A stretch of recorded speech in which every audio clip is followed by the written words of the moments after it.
friend. Welcome to the Fruitful Fertility Podcast. Do you want to better understand your body so you can get pregnant naturally? Do you find yourself up late at night Googling how to ovulate on your own or natural fertility tips? Do you feel lost on what your next step should be?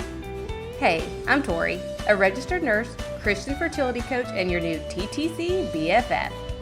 When I started my fertility practice, I realized how much the modern medical system was missing when it came to supporting women trying to get pregnant.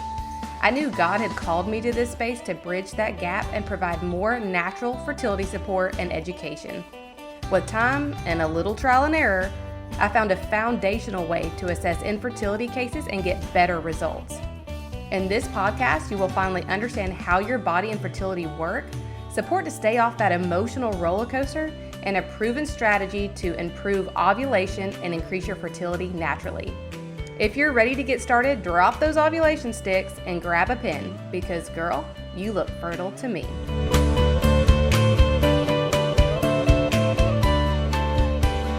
Last week, I sent out an email with a little podcast survey, just asking you guys a few questions about what you loved about the podcast, what you would change, what you want to hear more of. And in that survey, there were quite a few requests for more male fertility info for hubbies, information about the hubbies, and so that is what we are going to cover today. We're going to talk about supporting his side of the story, what you need to know about male fertility, and how to help your husband. Thank you so much to everyone who filled out that survey. It's incredibly helpful for me to get feedback from you guys on what you want to hear, what you want to see, what services best support you, what you're actually looking for. Sometimes I don't know if you guys don't tell me. I have a really good guess, but sometimes it's just nice to hear straight from you. If you did not fill that out and you would like to, check your trash can. The email went out last week, or check your promotions or spam folder to make sure it's not in there. And you can always just email me at tori@fruitfulfertilityco.com and I will send you a link as well. But let's jump into hubby side of the story today. So I have a few episodes. I have one on understanding their testing and their levels and how you can get tested at home. That is going to be episode 67, and then episode 95 is more about the emotional, navigating this process with your husband and talking to him and praying with him. So I'll touch a little bit about that on this episode, but really I wanted to talk more about what is really causing the decline in men's sperm quality and semen quality, and why we're seeing this fertility rate go down. Because men are 50% of the equation, right? So that means a large percentage, I believe 50% of all fertility cases are male factor related.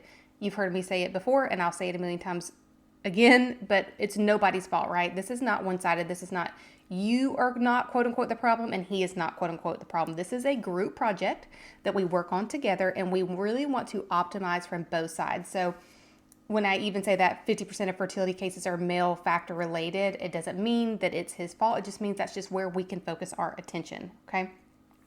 There has been a decline in sperm health by 50% since 1970. A decline in sperm health by 50%. That is a crazy number if you think about it. And I believe it was Dr. Axe who came up with the term spermageddon, which is just this. That is a huge jump in just 50 years. So that's really 10% a year. It's going down. And even some of the numbers I looked at were actually closer to 60%. So that's just something kind of crazy. So what is causing this imbalance, and what can men do to improve their semen quality, their sperm quality, their counts, their numbers, their morphology, all the things? So the one thing to keep in mind here is that men have different hormones at play, but how they become imbalanced is similar. It's still minerals, it's still stress, it's still the things we talk about on this podcast. So while, yes, this podcast is geared more towards women because I know you are the one doing the research, you're the one going down all the rabbit holes and giving him the information, that is why it seems more geared to you. And I talk a lot about cycle charting and things that are specific to women, but truly, everything we talk about in this podcast is still male fertility related. The same things are playing a part in his semen and sperm quality. So things like endocrine disrupting chemicals, poor diet, obesity, insulin resistance, stress, oxidative stress, those kinds of things. So a lot of these health tips we talk about here are 100% related to him as well. So I'm going to tell you a little bit about what I typically see with men, especially the ones that do the testing with me. Number one is they have a stressful job. They either have unhealthy boundaries around their work environment, or they travel a lot. They're on they don't get a lot of sleep because they're on this crazy travel schedule. They're the boss, so they're running things, so they carry a lot of the emotional and mental weight of their company or their business. And so they are under a lot of stress, daily stress, every day. Also, because of these busy schedules and this high stress, things like not getting enough sleep happen. Maybe they don't eat as many calories as they should. They're skipping meals because they're busy and running from job to job or project to project or whatever the case may be. But I see this a lot in men. So one of the best things we can do is analyze his work environment, his work schedule. Can he cut back? Can he go to bed an hour early? Can he turn his phone off at 5 o'clock when he gets home? Where can we draw healthy boundaries? Does he need to leave his job completely? I don't know. That's something for him to think about, for you to think about. Inside the Conception Connection, I have what I call a stress inventory worksheet where you write down the biggest stressors, and then we brainstorm 2 to 3 ways to manage that or even fix it, So again, stressful job. Could it be putting your phone up at 5 o'clock and not answering late calls? Could it be going to bed an hour later? Could it be going to bed an hour earlier or sleeping in an hour later? Some husbands I've seen that get up really early in the morning to work out before they go to work. And while that does sound good on paper, that's probably not best for their body. They probably need more sleep and more gentle exercise as opposed to getting up early, working out on an empty stomach, and then going to a stressful job. So analyze their job with them, or help them, create your own little stress inventory worksheet and help figure out where could this be a factor and where are some healthy boundaries you can draw. Number 2, I would say, are suppressed emotions. So again, men are the providers. They're the ones working, typically. It can be reversed, but they're typically working really hard. They're trying to give us everything we want because they love us. So we want a baby, so they want a baby for us. And maybe they're not talking about the things they don't want to do. They don't want to go to the doctor. They're not sure if they want to have a baby. They're not sure if they want to keep trying. Something like that. Like, what is the hang up there? This is not for everybody, but are they suppressing their emotions? Are you guys on the same page? I see this a lot in my clients that have calcium shells. So when I do an HTMA test, one of the priorities or one of the patterns I see on tests are called calcium shells, which is where you have so much calcium coming out that it's actually creating a shell around your cells. And so your body can't utilize hormones and minerals and things like it should because it can't get in and out of the cell. And I typically see this with men and women that have suppressed emotions. They kind of stuff their emotions down. They don't talk about it. They don't show emotions. They don't feel safe to show emotions. And so that can really be causing issues with health in general, but especially fertility, because we need those healthy hormones. We need that healthy hormone balance. So something you can do is to have really open and safe conversations. You can even write letters. Like if it's hard for him to say out loud, to look at you, whatever the case may be, have him write letters of how he feels. Ask him questions on a piece of paper like it's a worksheet. I know that sounds crazy, but whatever helps them get out their emotions in a way that feels safe, so they feel like they can get out their emotions. That means no big reactions from you. You just have to listen, which might be hard, but just giving them a safe place to express their emotion. And this is true for you as a woman too. So you need to feel free and safe to express your emotions in a safe place. Number 3 is toxic load. So men tend to work in more what I call toxic environments. So yes, there's the busy schedule and the unhealthy boundaries, but also more actual chemicals. So a mechanic, a electrician, a guy that works for a pesticide company, someone who's working in chemicals all the time, and they have a higher toxic load. Toxic load for guys can also come from things like lifestyle habits, like energy drinks or smoking or drinking or drug use, anything like that. So men, just statistically speaking, are more prone to drinking, more prone to smoking, and those kind of unhealthy habits. And especially if we combine this with a stressful job or suppressed emotions, this is just their way of relaxing and unwinding, and it just happens to not be helpful for fertility or health in general. So those are really the 3 most common places. So those are 3 areas you could really start with your husband to explore and analyze, okay? So how can you support him knowing those 3 things? Number 1, above all else, is to pray for him. Pray with him and for him. Pray that God will work in his heart. Let's say he does have unhealthy habits or an unhealthy job, and no matter how much you talk about it or try to help him, he just needs to make decisions on his own. So praying for him and that Jesus will change that in his heart is a great way to support him, even if it feels like you're not doing things. Sometimes we are nagging. I hate to say that, but sometimes our nagging is not helpful. Sometimes our support feels like nagging, even if that's not what it is. So sometimes just praying for him to come to it on his own is a really powerful tool.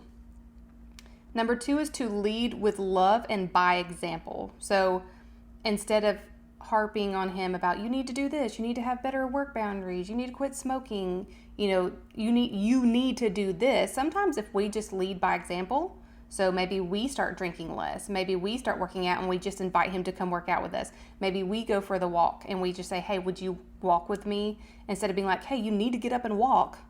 You just invite him on a walk with you. Will you walk the dogs with me? Just let him see you making these small changes, and hopefully that will influence him and encourage him that he can make those same small changes too. Number 3 is to make sure you're on the same page, and this is a hard one. This goes back to those suppressed emotions, but make sure you're on the same page about having children, having more children if you're dealing with secondary infertility. What kind of route you're taking to get pregnant? Is he comfortable with the route you want to go? Are you comfortable with the route he wants to go? Make sure that you're on the same page and you're fully connected, because if there is a disconnection there, then you're not going to get his full participation, or maybe he's not going to get your full participation, or it's just not going to feel great because you're not on the same page, and you are a team, a wonderful, blessed by God team. This is who God has given you as your teammate, your life partner, your person that you're doing life with. So make sure that you are doing life together, that you're not on separate pages. Number 4 is HTMA testing, and this is for a few different reasons. 1, because I love it. I think it's the best test you can do for any condition, anywhere, anybody, anytime. But number 2, it gives him evidence. It shows him like, hey, here's what we can actually work on. I am a person, I love tactical, tangible. I love proof. I love seeing a step-by-step plan. And I think sometimes that's the motivation we need, is when we can see on paper that there is something to work on. So let's say that your husband had testing done, and let's say all his numbers came back good, average, great, but you still want him to do something. You still want him to take a supplement. You still want him to exercise with you or something like that. HTMA is that test that's not going to come back perfect. I've never had a perfect HTMA test ever. I've had good ones, but this is like, you won't walk away with no answers. You won't walk away with something you can work on. So the HTMA test gives him evidence of something he can work on, where it's not a guessing game. It's not some random fact off the internet or ChatGPT. Like, this is about him. And that gives him a personalized guidance. Again, it's not generic. It's personalized to him, which I feel like will make him more apt to take the next steps with you. Okay. It doesn't require a doctor's office visit. That's number 4. So a lot of times men don't want to go in. They don't want to give their sample. They don't want to talk to a doctor. I don't know what it is. It's a man thing. It just is. I think sometimes they're scared of what they might hear. And some women are like that too. We're not here to harp on the men. We're here to support the men. But sometimes they just don't want to go to a doctor's office. And so, 1, they can get tested at home with Fellow. That's a great test. You can learn more about that on my website. But you can also skip that test and go straight to HTMA, because even if the numbers are good, we need to do HTMA. If the numbers are bad, we need to do HTMA to see what we can do to improve those numbers. And so this test means he doesn't have to go to the doctor's office. He doesn't have to do anything embarrassing or uncomfortable. He's just got to send in some hair. And if you're asking, or if you're thinking, my husband is bald, he doesn't have any hair. Yes, he can send armpit hair, or yes, he can send pubic hair. So he doesn't, because you don't have hair on your head, you don't get out of this. But it's just something super simple, and you would do it together. I would highly recommend not testing just him, but both of you, because again, it takes 2 to tango, it takes 2 to make a baby. So we can get him a really personalized plan that doesn't involve him going to a doctor's office, that gives him evidence of what he needs to work on. And you can do yours too. Again, leading by love and example. So you're doing it too. You're taking the steps too. And now that the HTMA has the DIY version, he doesn't even have to get on any calls with me. And I would love to talk to him. But I understand that some men don't want to talk to some strange woman that you found on the internet about all their personal business, about their sex life and their sperm quality and their lifestyle factors. I totally understand that. So You can opt in for calls, one-on-one calls, and we can work more closely together, or you can just do the DIY version where you get your test. I'll send you a video of your recorded results, and he doesn't have to tell me all his secrets, is what it feels like. And if you're like, Tori, I need just something super, super simple he can do. He doesn't want to take pills. He doesn't want to do any testing, anything like that. He just needs something super simple to start with. Get him on Rise and Source. I'll have those linked below in the show notes, but this is incredibly helpful for men because, again, if we're looking back at those 3 things that I typically see with men, stressful job, the adaptogens and the nootropics inside Rise will help with that. Suppressed emotions, this might make him feel more calm so that he feels like he can facilitate a conversation in a more calm and honest way. Sometimes, not just men, but if we feel like we're getting in trouble or we have to explain ourselves or we want to say something we don't feel comfortable saying, it kind of creates this like sense of frenzy in us. It stresses us out, and sometimes we come back with like short or mean, or we're just kind of like almost overstimulated by the questions in the situation. These adaptogens and Rise can really help calm that overstimulation in him. We talk about toxic load. The Source has black humic and fulvic acid in it, which is a really gentle detoxifier. You take it every single day.